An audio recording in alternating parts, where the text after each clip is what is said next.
ধর্মটা কি আর অধর্মটা কি এটা আগে বুঝে নেবে। আরশা থানায় দুর্গাপুর গ্রামে মাহফিলের সম্মানিত সভাপতি, সহসভাপতি, প্রধান অতিথি, বিশেষ অতিথি প্রত্যেকেরই আমার অন্তরস্থল থেকে সালাম। আসসালামু আলাইকুম ওয়া রাহমাতুল্লাহি ওয়া বারাকাতুহু।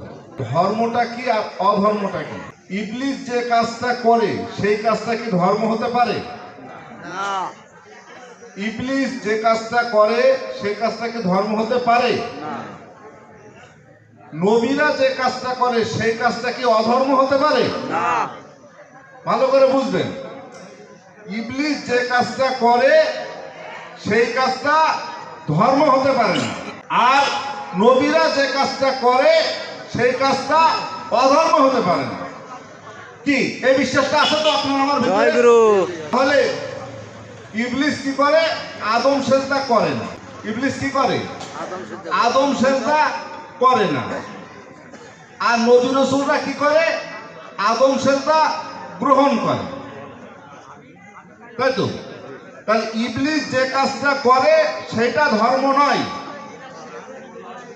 এটা তো ঠিক তো? আর নবী রাসূলরা যে কাজটা করে সেটা অধর্ম নয়। দুটো বিষয় পরিষ্কার। তাহলে আদম সেজদাটাই একটা মানদণ্ড মাঝখানে দাঁড় করানো হলো। আপনারা শুনেছেন না যে হাসরের দিনকে আল্লাহ রাব্বুল আলামিন দাঁড়িপাল্লা নিবেন, সেই দাঁড়িপাল্লায় আপনার আমার ওজন করা হবে। তাহলে দাঁড়িপাল্লাটা কি মানদণ্ড না? তাহলে ওই দিন আল্লাহ রাব্বুল আলামিন কোন দাঁড়িপাল্লা দিয়ে আপনার আমার মান নির্ণয় করবে? সেই মানটাই হলো প্রতিনিধির মাধ্যমে সেজদা, যেটা ইবলিস করে না আর প্রতিনিধিরা গ্রহণ করে। কি কথা বুঝতে পেরেছেন? তাহলে ধর্ম আর অধর্ম এটাই তো দাঁড়িপাল্লায় তুলবে। তাহলে আদম সেজদা যারা করে সেটা তো ধর্ম, আর আদম সেজদা যারা করছে না ওইটা কি হবে? আপনি বুঝে নেন। কারণ এই কথাটা আপনার আমার ব্যক্তিগত কোনো কথা নয়, এটা কোনো দিনের ক্ষেত্রে কথা। এই কথাটা কিন্তু সামাজিক ক্ষেত্রে কোনো বিষয়টি কিন্তু এই কথাটা নয়। কথাটা কিসের ক্ষেত্রে? দিনের ক্ষেত্রে। কারণ আপনি আমি মানুষ, আপনার আমাকে দিনের প্রতি, ধর্মের প্রতি জানতে হবে, আর জানতে পারলে আপনি মানতে পারবেন, তাহলে আপনার জন্য সুবিধা হবে, ঠিক না? তো আমার পূর্ববর্তী বক্তারা অনেকক্ষণ আপনাদেরকে সময় দিয়েছেন, অনেক কথাই বলেছেন, নফসের কথাও বলেছেন। আসলে নফস শব্দের অর্থ হচ্ছে জীব। নফস মানে কি? জীব সত্তা। আর রুহু প্রভু সত্তা। আর ইবলিস কুমন্ত্রণাতা। তাহলে ইবলিস একটা সত্তা না? তাহলে তিনটা সত্তাই কিন্তু মানুষ। বুঝতে পেরেছেন তো? সহজভাবে বলেন, রুহু প্রভু সত্তা, নফস জীব সত্তা। এই আপনি আমি এখন যে খাবারগুলো খাই এগুলো কি জীবের জন্য? তাহলে জীব সত্তা নফস। আর হচ্ছে আপনি আমি আরেকজনকে ক্ষতি করতে চাই, অন্যায় করতে চাই, এটা হচ্ছে কি? ইবলিস সত্তা। তাহলে সত্তা কয়টা? তিনটে সত্তা। তিনটে সত্তা দিয়েই আমরা মানুষ। এই মানুষকে আরবিতে আল্লাহ রাব্বুল আলামিন নাস বলছে। নাস মানে কি? মানুষ। তাহলে মানুষ তিনটে সত্তা দিয়েই। এখন এই তিনটে সত্তার ভিতরে যদি নফস সত্তা শেষ হয়ে যায়, তাহলে আপনার দেহটাই যদি শেষ হয়ে যায়, তাহলে তার ওখানে কিছু থাকছে না। যদি রুহুটা চলে যায় তাহলেও কিছু থাকছে না। কিন্তু যদি ইবলিস চলে যায় তাহলে কি একটা মানুষ শেষ হয়ে যাচ্ছে? একটা মানুষ থাকছে। তাহলে ইবলিস সত্তা অর্থাৎ কুমন্ত্রণা যে দেয় তাকে সরাতে হয়। এই সরানোর কাজটা করবে কি? পবিত্র কোরআনে সূরা নাহলের 36 নম্বর আয়াতে আল্লাহ রাব্বুল আলামিন ঘোষণা করছেন, আল্লাহর ইবাদত করবার ও তাগুতকে বর্জন করবার জন্য আমি প্রত্যেক জাতির মধ্যে রসুল রাখিয়াছি। তাহলে ইবলিস ওই কাগজ ওকে বর্জন, ওকে সরানোর জন্য কে রয়ে আছে? রসুল রয়ে আছে। কে বলছেন? আল্লাহ রাব্বুল আলামিন বলছেন। তা এখন কি এই পৃথিবীতে ইবলিস আছে না নাই? আছে না? তো এই ইবলিসকে সরাবে কে?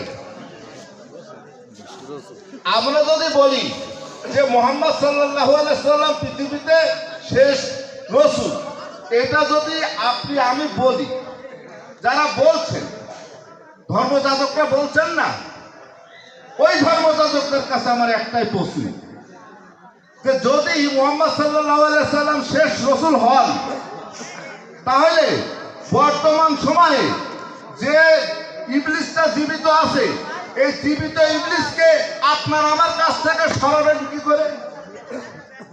সরাতে হবে না? আবার আরেকটা বিষয় দেখেন, এই পৃথিবীতে আল্লাহ রাব্বুল আলামিন আছে না নাই? আছে না? তাহলে সূরা নাহলের 36 নম্বর আয়াতে যেটা বলছেন যে আল্লাহর ইবাদত করিবা, আল্লাহর যদি ইবাদত করতে হয় তা আল্লাহ রাব্বুল আলামিন বলছে তাহলে ওই রসুলের কাছে যেতে, রসুল ইবাদত করাটা শেখাবে। তাহলে আল্লাহ রাব্বুল আলামিন যেহেতু আপনি আমি বলছেন যে আছে, আবার ইবলিসও আছে। আল্লাহ আছে, ইবলিস আছে, মাঝখানে রসুল নাই। তাহলে আপনার আমার কাছ থেকে রসুলকে তো সরানো যাচ্ছে, ইবলিসকে তো সরানো যাচ্ছে না যদি রসুল না থাকে। আল্লাহ আছে, ইবলিস আছে, আল্লাহর ইবাদত করতে পারছি না, কারণ কি? রসুল নাই। তাহলে আল্লাহরও ইবাদত করতে হবে আপনার, আবার ইবলিসকেও আপনার কাছ থেকে বর্জন করতে হবে। তাহলে আপনি নিশ্চিত হন যে রসুল আছে। এই কারণে আল্লাহ রাব্বুল আলামিন বলছেন সূরা আল ইমরানের 101 নম্বর আয়াতে যে তোমরা কিভাবে সত্যকে অস্বীকার করবে, কারণ আমি তো প্রত্যেক জনপদের মধ্যে রসুল রাখি। আল্লাহ রাব্বুল আলামিন বলছেন। বর্তমান সময়ে অনেকেই বলছেন যে না, রসুল তো এখন আর নাই, 12 ইমাম আছে, 14 মাসুম আছে, ওরাই আপনার আমার ঠেকাবে। আচ্ছা, ওরাই যদি ঠেকায় ভালো কথা। পবিত্র কোরআনের সূরা মাইদা 44 নম্বর আয়াতে আল্লাহ রাব্বুল আলামিন বলছেন যাহা অবতীর্ণ করিয়াছি তার বিধান মাফিক যারা ফয়সালা দেয় না তারা কাফের। পবিত্র কোরআনের 45 নম্বর আয়াতে আল্লাহ রাব্বুল আলামিন বলছেন যাহা অবতীর্ণ করিয়াছি তার বিধান মাফিক যারা ফয়সালা দেয় না তারা জালেম। পবিত্র কোরআনের সূরা মাইদা 47 নম্বর আয়াতে আল্লাহ রাব্বুল আলামিন বলছেন যাহা অবতীর্ণ করিয়াছি তার বিধান মাফিক যারা ফয়সালা দিল না তারা ফাসিক বা মিথ্যাবাদী। আপনি পবিত্র কোরআনের ভিতরে তো আমি 12 ইমাম 14 মাসুম তো পেলাম না। তাহলে যারা এই কথাটা বলছেন, বলে যারা ধর্মটাকে একদিকে নিয়ে যেতে চাচ্ছেন, তারা তো কোরআন মাফিক ভাবে এই 3 আয়াতে আটকাই যাচ্ছেন। আবার পূর্ববর্তী যিনি এক বক্তা তিনি বলছেন যে আল্লাহকে স্মরণ করতে হবে। জিকির, জিকিরটা কি? আরবি শব্দ, আরবির বাংলা শব্দটা কি? জিকিরের স্মরণ করা। তাহলে আপনি যদি আল্লাহকে স্মরণ করতে চান তো কিভাবে স্মরণ করবেন? আপনি যদি না দেখেন আপনি কি স্মরণ করতে পারবেন? আপনি আপনার বাপকে দেখেছেন, আপনি স্মরণ করতে পারেন। আপনি আপনার দাদাকে দেখেছেন, আপনি স্মরণ করতে পারেন। আপনি আপনার পরদাদার বাপকে কিন্তু দেখেননি, না দেখার কারণে আপনি স্মরণ করতে পারছেন না। তাই আল্লাহ রাব্বুল আলামিন পবিত্র কোরআনের ভিতরে বলছেন যে তোমরা তোমাদের পূর্ববর্তীদেরকে যেভাবে স্মরণ করো ঠিক সেই একইভাবে আল্লাহকে স্মরণ করো। আপনি আপনার বাপকে দেখেছেন, আপনার বাপ মারা গেছে, আপনি কিন্তু স্মরণ করতে পারছেন আমার বাপ কিরকম ছিল, বাপরা কিভাবে চলতো, কিভাবে হাঁটতো, বাপরা কিভাবে কথা বলতো, দাদা কিভাবে চলতো, দাদাকে দেখেছেন, আপনি স্মরণ করতে পারছেন। অনুরূপ আল্লাহকে আপনি স্মরণ করতে বলছেন। জিকির শব্দের অর্থ কি? স্মরণ করা। কারণ সূরা আনকাবুতের 45 নম্বর আয়াতে আমার পূর্ববর্তী বক্তা যে কথা বলেছেন যে ইন্নি সালাতা তানহা আনিল ফাহিশা ওয়া মুনকার ওয়া যিকরুল্লাহ আকবার। জিকির হচ্ছে সর্ব উত্তম, আকবার সর্বোচ্চ। তার কারণ কি? স্মরণ। আপনি যখন আল্লাহকে স্মরণ করতে চান তখন আপনি কি করবেন? আপনি যদি পৃথিবীতে বর্তমান সময়ে কোনো রাসূল না থাকে তাহলে আপনাকে স্মরণটা শেখাবে কিভাবে? কারণ সূরা আল ফাতর 10 নম্বর আয়াতে আল্লাহ রাব্বুল আলামিন বলছেন যে তোমরা যখন রসুলের কাছে যাও তখন রসুলের হাত আল্লাহর হাত। আচ্ছা, হাতটা যদি মোহাম্মদ রসুলের হয়, সাহাবারা যে সময় ছিলেন, তাহলে মোহাম্মদ রসুলের চেহারাটা কার? আল্লাহ। মোহাম্মদ রসুলের পাটা হবে কার? আল্লাহ। তাহলে সাহাবারা তখন ব্যক্তি মোহাম্মদকে মস্তিষ্ক থেকে ডিলিট করে দিয়ে ওটাকে আল্লাহ পাত্র করেই সেজদা দিলেন। জয় গুরু। যখনই সেজদা দিলেন তখনই ওই মোহাম্মদ সুরতে আল্লাহর সাথে সাক্ষাৎ হলো স্বপ্নে। যখনই সাক্ষাৎ হলো তখনই ওই সাহাবা একরামরা যখন যাচ্ছেন, যেতে গিয়ে দেখছেন যে মোহাম্মদ সাল্লাল্লাহু আলাইহি সাল্লাম এই পথে যাচ্ছে, তো তখন উনি কি দেখছে? আল্লাহ দেখছে কি আল্লাহ হেঁটে যাচ্ছে। কারণ মোহাম্মদ রসুলকে দেখলে যদি আল্লাহকেই দেখা হয়, তাহলে মোহাম্মদ রসুল হেঁটে যদি যায় তাহলে ওই সাহাবার কাছে সামনে কে হেঁটে যায়? আল্লাহ হেঁটে যায়। এখন অনেকে বলছেন যে আল্লাহ কি কথা বলতে পারে নাই? সূরা সূরার 51 নম্বর আয়াতটা খুলে দেখেন। পবিত্র কোরআনে সূরা সূরার 51 নম্বর আয়াতে আল্লাহ রাব্বুল আলামিন বলছেন যে মানুষের এমন কোন রাস্তা নয় এই 3 পদ্ধতি ব্যতীত আল্লাহর সাথে কথা বলতে পারে। একটা হচ্ছে ওহীর মাধ্যমে। তাহলে আল্লাহ আগে ওহী করতেন, তার প্রতি যিনি নবী মুহাম্মদ সাল্লাল্লাহু আলাইহি সাল্লাম, যার কাছে সর্বশেষ আল্লাহ রাব্বুল আলামিন ওহী করেছেন। তাহলে পৃথিবীতে তো আর এখন কোনো নবী আসবে না। তাহলে আল্লাহ কিন্তু এখন ওহীর রাস্তাটা বন্ধ, আল্লাহ কারো কাছে ওহী করছেন না। তারপরে আল্লাহ রাব্বুল আলামিন বলছে দূত পাঠিয়ে। দূত মানে কি? জিব্রাইল ফেরেশতা। তা যেহেতু এখন আর ওহী আসছে না, সেহেতু এখন আর জিব্রাইলও আসছে না। এবার আল্লাহ রাব্বুল আলামিন বলছেন যে ছদ্মবেশ ধারণ করে। কোন ছদ্মবেশ ধারণ করে? যে ছদ্মবেশ ধারণ করে যে প্রক্রিয়াতে আল্লাহ রাব্বুল আলামিন পূর্বে মানুষের সাথে কথা বলেছিলেন, এখনো তো সেই একই প্রক্রিয়ায় তো কথা বলবে নাকি? যারা বলছেন আল্লাহ রাব্বুল আলামিনকে তো দেখা যায় না, আল্লাহ রাব্বুল আলামিনের সাথে কথা হয় না, তাহলে দেখেন মুসার সাথে যখন আল্লাহ রাব্বুল আলামিন তুর পাহাড়ে কথা বললেন যে হে মুসা, তুমি জুতা খুলে এখানে এসো, আমি তোমার রব এখানে উপস্থিত। এই কথা আল্লাহ রাব্বুল আলামিন বললেন না? তাহলে এখানে প্রথম বক্তা কে? আল্লাহ। আল্লাহ। তাহলে মুসা যখন পরিষ্কার হলো, ক্লিয়ার হলো যে হ্যাঁ উনি আল্লাহ, তখনই তো মুসা জুতো খুলে গেল। তো মুসা কোন প্রক্রিয়ায় গেল জুতো খুলে? যে উনি আল্লাহ, এটা কিভাবে বিশ্বাস করতে পারলেন? মুসা এইভাবে বিশ্বাস করে দেখলেন যে আমি মুসা এখানে দাঁড়িয়ে আছি, আর ওই আগুনের পরে যিনি দাঁড়িয়ে আছেন তিনিও তো আরেকটা মুসা। কিন্তু আমি মুসা যখন এখানে, তাহলে উনি তো মুসা নন। মুসা যখন হিসেব করলো যে কোন নবী চেহারা ইবলিস ধরতে পারে না, তাহলে আমার এই চেহারা তো ইবলিস ধরতে পারবে না, তাহলে নিশ্চয় উনি আল্লাহ। এই বিশ্বাসটা করে তিনি যে আল্লাহর সাথে কথোপকথন করলেন।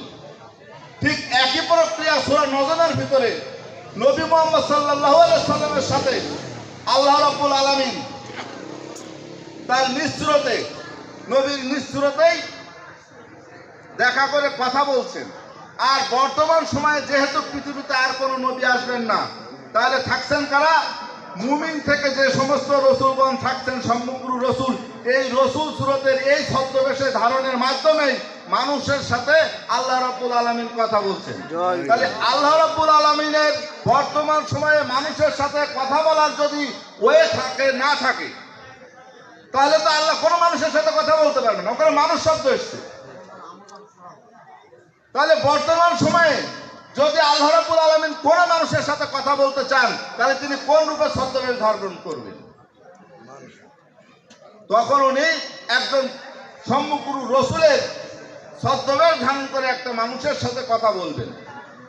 এখন আপনার প্রশ্ন অনেকেই করছেন যে মুহাম্মদ সাল্লাল্লাহু আলাইহি সাল্লামের পরে যে আর রসুল আছে এই মর্মে কোরআনের কোন আয়াত থাকলে বলে, তা না হলে আপনার এই কথাগুলো তো বরবাদ হয়ে যাবে। কি বরবাদ হয়ে যাবে না? পবিত্র কোরআনের ভিতরে আপনি সূরা আল ইমরানের 164 নম্বর আয়াতটা খুলে দেখেন।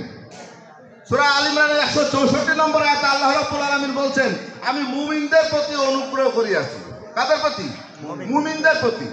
এবং তাহাদের মধ্যে হইতে আমি রসুল প্রেরণ করি, যে আমার আয়াত সমূহ তেলাওয়াত করে, তোমাদেরকে পবিত্র করে, তোমাদের কিতাব ও হিকমত শিক্ষা দেয়, কারণ ইতিপূর্বে তোমরা ছিলে স্পষ্ট পথভ্রষ্ট। তাহলে মুমিনদের থেকে রসুল আল্লাহ রাব্বুল আলামিন প্রেরণ করেন, তাই তো? সেই রসুলের কাছ থেকেই, সেই রসুলকে আমরা যার গুরু তার রসুল, সম্মুখ গুরু যার গুরু তার রসুল, এই রসুলের কাছ থেকেই আমরা কিতাব ও হিকমত শিক্ষা নিচ্ছি। এই রসুলের কাছ থেকেই আল্লাহর ইবাদত কিভাবে করতে হয় তা শিক্ষা নিচ্ছি। এই রসুলের কাছ থেকেই আল্লাহকে কিভাবে স্মরণ করতে হয় সেটাই শিক্ষা নিচ্ছি। কি নিচ্ছি না? এই কারণেই যেহেতু পবিত্র কোরআন মাফিক যদি দিনের ক্ষেত্রে কোনো ফাইসালা না আসে, তাহলে সেখানে কাফের জালেম ফাসেক হতে পারে। তাতে যে যত বড় টাইটেল মাওলানা হোক, যত বড় মুফতি হোক, যত বড় আরবির উপরে ডক্টরেট হোক, কারণ মুহাম্মদ সাল্লাল্লাহু আলাইহি সাল্লাম যে সময় জীবিত ছিলেন, সেই সময় মুহাম্মদ সাল্লাল্লাহু আলাইহি সাল্লামের ভাষা ছিল কি? আরবি তো। আর আবু জেহেলের ভাষা কি ছিল? ইংরেজি না বাংলা? আরবি। আবু জেহেলের ভাষা তো আরবি ছিল। তাহলে আবু জেহেল আরবি ভাষার পণ্ডিত ছিলেন তো? পণ্ডিত ছিল না আবু জেহেল? তিনি পণ্ডিত হয়েও যখন মুহাম্মদ রাসূল সাল্লাল্লাহু আলাইহি সাল্লামকে অস্বীকার করলেন, তখনই তিনি কাফেরদের অন্তর্ভুক্ত হলেন। আর হযরত ওমর, আবু বকর, মাওলা আলী কালিমুল্লাহ ওযু যখন মুহাম্মদ রাসূলকে তিনি রসুল বলে স্বীকৃতি দিয়েই যখনই ওনার হাতে বায়াত গ্রহণ করার মাধ্যমে সেজদা দিয়ে বায়াত গ্রহণ করলেন, তখনই তো উনি স্বীকৃতি দিলেন যে উনি রসুল, আল্লাহর প্রতিনিধি। আল্লাহর প্রতিনিধিকে তার স্বীকৃতি দেওয়ার মূল থিমটা কি? ওই সেজদা, যে সেজদার কারণেই ইবলিস কাফেরদের অন্তর্ভুক্ত হল। আপনি আমি যদি সেই সেজদা না করি, তাহলে আমরাও কাফেরদের অন্তর্ভুক্ত হয়ে যাব। আর এই সেজদাকেই আল্লাহ রাব্বুল আলামিন সিরাতাল মুস্তাকিম ঘোষণা করলেন সূরা হিজরের 41 নম্বর আয়াতে। কোথায় করলেন? বেহেশতের ভিতরে তো করলেন। কি বলছেন? কালা হাজা সিরাতুল আলাইয়া মুস্তাকিম, ইহাই আমার পর্যন্ত পৌঁছানোর সরল পথ। তাহলে আল্লাহ পর্যন্ত যদি কাউকে পৌঁছাতে হয়, তাহলে তাকে কি করতে হচ্ছে? একজন প্রতিনিধি, অর্থাৎ একজন সম্মুখগুরু রসুলের কাছে যখনই উনি সেজদা করছেন, তখনই আল্লাহ পর্যন্ত পৌঁছাতে পারছেন। যতক্ষণ উনি সেজদা না করছেন, ততক্ষণ পর্যন্ত আল্লাহ পর্যন্ত পৌঁছাতে পারছেন না। এই কারণেই আপনি যদি সিরাতাল মুস্তাকিমে আসতে চান, তাহলে আপনাকে একজন সম্মুখগুরু রসুলের কাছে এসে বায়াত গ্রহণের মাধ্যমে, সেজদার মাধ্যমে বায়াত গ্রহণ করে আপনাকে আল্লাহর নিকটবর্তী হতে হবে। এই কারণে সূরা আলাকের, আলাক শব্দের অর্থ কি? রক্তপিণ্ড। আপনি আমি রক্তপিণ্ড থেকে জন্মগ্রহণ করেছি। এই কারণে সূরা আলাকের 19 নম্বর আয়াতে আল্লাহ রাব্বুল আলামিন বলছেন, সাবধান, উহার অনুসরণ করিও না। কার অনুসরণ? ইবলিসের। ইবলিসের অনুসরণ করো না, সেজদা করো আর আমার নিকটবর্তী হও। তাহলে ইবলিস যে সেজদা না করার কারণে সে কাফের হলো, আপনি সেই সেজদাটা করেই আল্লাহর নিকটবর্তী হন। এই কথাটা কার? আল্লাহ। আল্লাহর তো। আল্লাহুম্মা সাল্লি আলা সাইয়্যিদিনা মাওলানা মুহাম্মদ ওয়া আলা আলি সাইয়্যিদিনা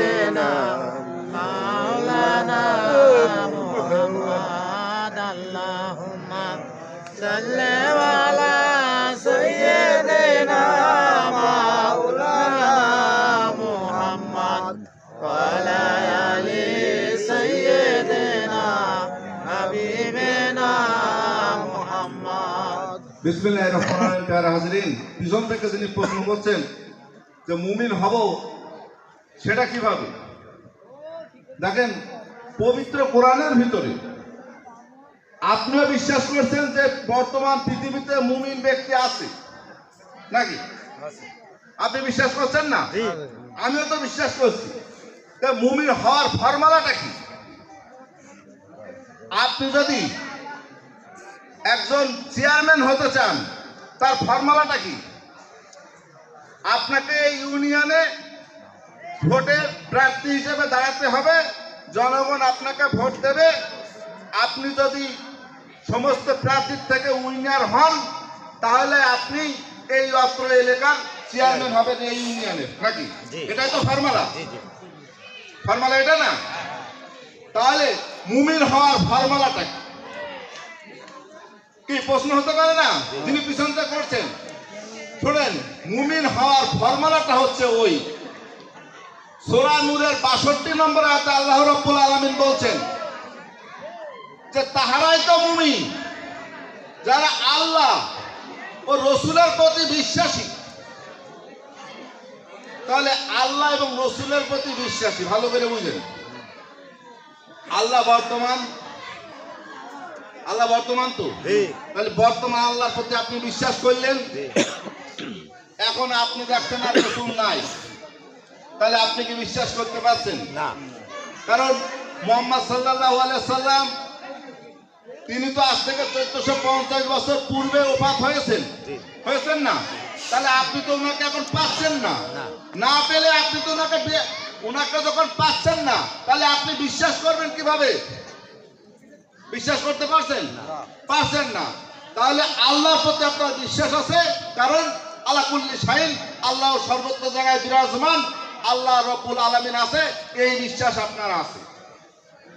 এখন আসেন রসুল বিশ্বাস। কারণ এই আয়াতে বলছে যারা আল্লাহ এবং রসুলকে প্রতি বিশ্বাস এনেছে। তাহলে আপনি একজন দেখলেন যে এক ধর্মযাজকের তো অনেক আছে, কিন্তু কেউ বলছে না যে আমি রসুল। আর সবার মাথায় তো কালো চুল।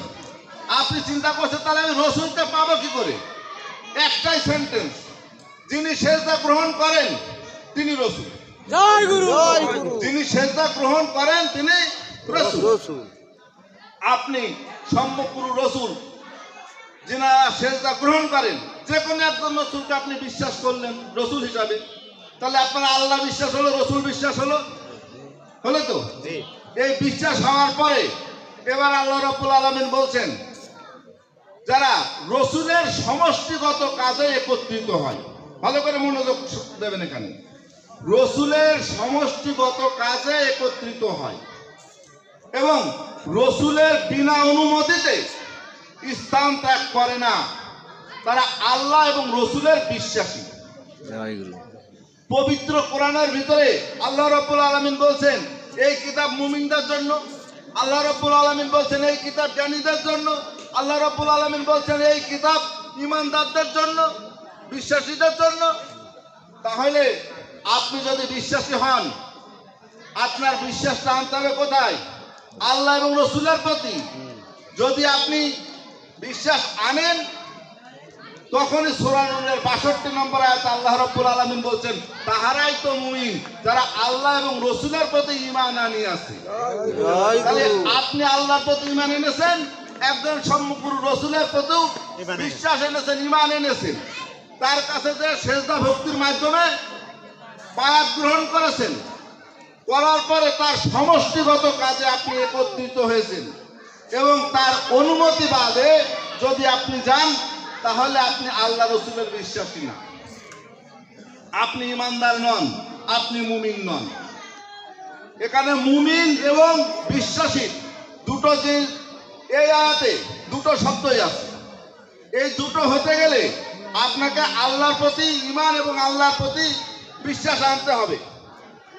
এবং একজন সম্মুখগুরু রসুল, তার প্রতি আপনি যখন বিশ্বাস আনছেন এবং সেই রসুলের একত্রিত কাজের সমষ্টিগত কাজের সময় তার অনুমতি বাদে যখন আপনি যাচ্ছেন না, তখন আপনি নিশ্চিত হলেন আল্লাহ বলছে তারা মুমিন। যেমন সূরা মাইদা 44, 45, 47 নম্বর আয়াতে বললো যে কোরআন মাফিক যারা দিনের ক্ষেত্রে ফয়সালা দেয় না তারাই কাফের, তারাই জালেম, তারাই ফাসেক, সবার মাথায় কালো চুল। আল্লাহ বলে দিচ্ছেন কোন জায়গায় ভুল। আপনি আমি তো কাউকে কাফের, জালেম, ফাসেক বলতে পারি না, বলার এখতিয়ার আপনার আমার নাই। একমাত্র এখতিয়ার কার? যিনি সমগ্র কিছুর মালিক তার। তাহলে মুমিন বলার ক্ষেত্রটাও বলার অধিকার কার? আল্লাহ। তো আল্লাহ রাব্বুল আলামিন সূরা নূরের 62 নম্বর আয়াতেই বলে দিলেন যে তাহারাই তো মুমিন যারা আল্লাহ এবং রসুলের প্রতি ঈমান আনিয়াছে এবং সমষ্টিত একত্রিত কাজে রসুলের বিনা অনুমতিতে স্থান ত্যাগ করে না, তারা আল্লাহ এবং রসুলের প্রতি বিশ্বাসী। এই বিশ্বাস স্থাপন করার পরে রসুলের সঙ্গ ধারণ করে করে যারা মুমিন থেকে রসুল হচ্ছেন, সূরা ফুরকানের 20 নম্বর আয়াতে আল্লাহ রাব্বুল আলামিন বলছেন আমার রসুল হাটে বাজারে চলাফেরা করে। অনেকে মনে করছেন যে রসুলরা মনে হয় শুধু ঘরের মধ্যে বসে থাকে। না, রসুলরা হাটে বাজারে চলাফেরা করে এবং আল্লাহ রাব্বুল আলামিন বলছেন আমি তাদের দিয়ে পরীক্ষা করি। তাহলে রসুলদের দিয়েই আল্লাহ রাব্বুল আলামিন পরীক্ষা করছে। কি করছে? যে আল্লাহকে সেজদা আপনি করতে গেলে ওই রসুলের মাধ্যমে আপনাকে সেজদা করতে হচ্ছে। আল্লাহর যদি নিকটবর্তী যেতে হয় তাহলে ওই রসুলের মাধ্যমে আপনার আল্লাহর নিকটবর্তী যেতে হচ্ছে। আপনি যদি আল্লাহকে স্মরণ করতে চান তাহলে রসুলকে দেখে দেখে তো আল্লাহকে স্মরণ করতে হবে। রসুল স্মরণে আল্লাহ স্মরণের একই জায়গায় একই মাত্রার ভিতরে আল্লাহ রাব্বুল আলামিন রাখলেন। কোথায়? ওই সেজদার মাধ্যমে। রসুলের চেহারাটাই আল্লাহর চেহারা। এই রসুলের চেহারায় আপনি যখন স্মরণ করছেন তখনই আপনি আল্লাহকেই স্মরণ করছেন। তাছাড়া দ্বিতীয় কোনো আর ওয়ে পবিত্র কোরআনের ভিতরে নাই। এই কারণেই একজন সম্মুখগুরু রসুলের কাছে এসে আপনি যখন বায়াত গ্রহণ করার সেজদার মাধ্যমে বায়াত গ্রহণ করবেন তখনই আপনি সিরাতাল মুস্তাকিম পাবেন, আপনি মুমিন হতে পারবেন, আপনি ইবলিস থেকে পরিত্রাণ পাবেন, আপনি আল্লাহর ইবাদত করতে পারবেন, আপনি কিতাব ও হিকমত জানতে পারবেন, অজানা বিষয় আপনাকে তিনি শিক্ষা দেবে এটা নিতে পারবেন, আপনি নবী মুহাম্মদ সাল্লাল্লাহু আলাইহি সাল্লামের সঙ্গী হতে পারবেন। সূরা নূরের সূরা নিসার 69 নম্বর আয়াতে আল্লাহ রাব্বুল আলামিন বলছেন যারা আল্লাহ এবং রাসূলের আনুগত্য করলো তাদের নবী, শহীদ, সিদ্দিক, সৎকর্মশীল যারা তাদের সঙ্গী হবে, তাহারা না কতই উত্তম সঙ্গী। আবার আপনি যখন আল্লাহ এবং রাসূলের আনুগত্য করবেন তখন আপনাকে জান্নাতে দেওয়া হবে। সূরা আল ফাতির 17 নম্বর আয়াত। তাহলে এখানে কুরআনের ব্যতীত যদি আর অন্য কোনো পন্থায় আপনাকে আল্লাহ রাব্বুল আলামিন বেহেশত দেয় তাহলে কুরআনটা মিথ্যা হতে হয়, না হয়তো আপনার কথাটা ঠিক হতে হয়। কারণ বেহেশতের মালিক কিরা? আল্লাহ। তৈরি করেছে কিরা? আল্লাহ। দোজখ তৈরি করলো কে? আল্লাহ। আল্লাহ। তো সারা জাহান তৈরি করেছে কে? আল্লাহ। আল্লাহ। কুরআন তৈরি করেছে কে? আল্লাহ। আল্লাহ। এই কারণেই আপনি এখন মনে করছেন যে অমুকজন বললো এই কাজটা করলে আমি বেহেশত পাবো, না না তা হবে না। আপনি মনে করছেন যে 5 ওয়াক্ত নামাজ পড়লে আমি বেহেশত পাবো, তা হবে না। কুরআনের একটা আয়াতও লেখা নাই।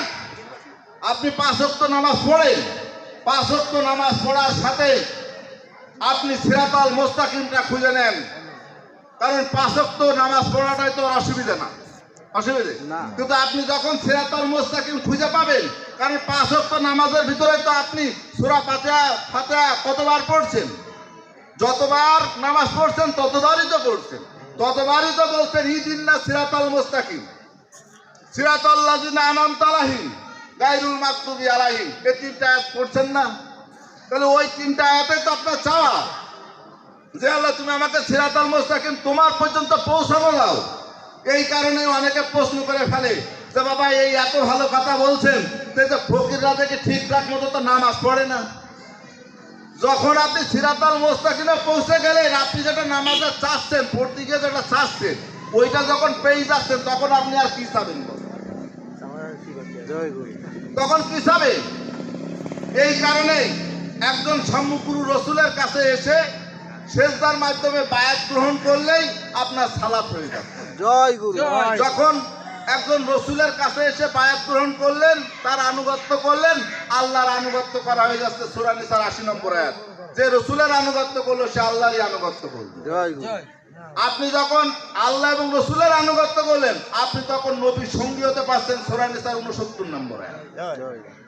আপনি যখন আল্লাহ এবং রসুলের আনুগত্য করছেন, আপনি তখন বেহেশতে যেতে পারছেন নির্দ্বিধায়। জয় গুরু। সূরা আল ফাতিহা ১৭ নম্বর আয়াত। এই কারণে আমি উদ্যক্তভাবে আপনাদের কাছে আহ্বান করব, যারা তরিকতে আসেননি, যারা তরিকতকে মনে করছেন যে এটা আসলে কি বিষয় তা তো জানি না, এরা নামাজ কালাম পড়ছে না, হ্যাঁ, আপনি একটু দয়া করে হিসাব করে দেখবেন। সূরা যুকরুকে ৪৪ নম্বর আয়াতে আল্লাহ রাব্বুল আলামিন বলছেন, সেদিন তোমাদেরকে কোরআন দিয়ে জিজ্ঞাসিত করা হইবে। কোরআন দিয়ে আপনাকে জিজ্ঞাসিত করা হবে। সূরা যুকরুকে ৪৪ নম্বর আয়াতে আপনাকে এ কথা বলবে না, অমুক বড় ভাই কই, তার না হলে তোমাকে আমি বেহেশত দেব না। অমুকের ওই অমুক যে বড় ছিল, তোমার গ্রামের সবচেয়ে যে বড় মোড়ল ছিল, তার না হলে আমি তোমাকে বেহেশত দেব না। এরকম কথা আল্লাহ রাব্বুল আলামিন বলবেন আপনাকে। আপনাকে কোরআন দিয়ে জিজ্ঞাসিত করবে সূরা যুকরুকে ৪৪ নম্বর আয়াতে। সেদিন আপনি কি উত্তর দিবেন? এই কারণে আপনাকে বলবো, যদি আপনি বেশি না বুঝতে পারেন, কমটা তো বোঝেন। বেশি না বুঝলেও কমটা তো বোঝেন। একটা ধর্ম আর একটা অধর্ম। ইবলিস যে কর্মটা করে সেটা অধর্ম, আর ইবলিস যে কাজটা করে না সেটাই ধর্ম। জয় গুরু। ইবলিস আদম সেজদা করে না, এটা অধর্ম। আর নবী রসুলগণ সেজদা গ্রহণ করেন, আদম সেজদা গ্রহণ করেছে না, গ্রহণ করে, এটাই হচ্ছে ধর্ম। এই দুটো জিনিস বুঝে নেন বাবা। এই কারণে একজন সম্মুখগুরু রসুলের কাছে এসে সেজদার মাধ্যমে বায়াত গ্রহণ করে আপনি সিরাতাল মুস্তাকিমের পথে আসার আহ্বান রেখে আমি আমার কথা এখানেই শেষ করছি। জয় গুরু।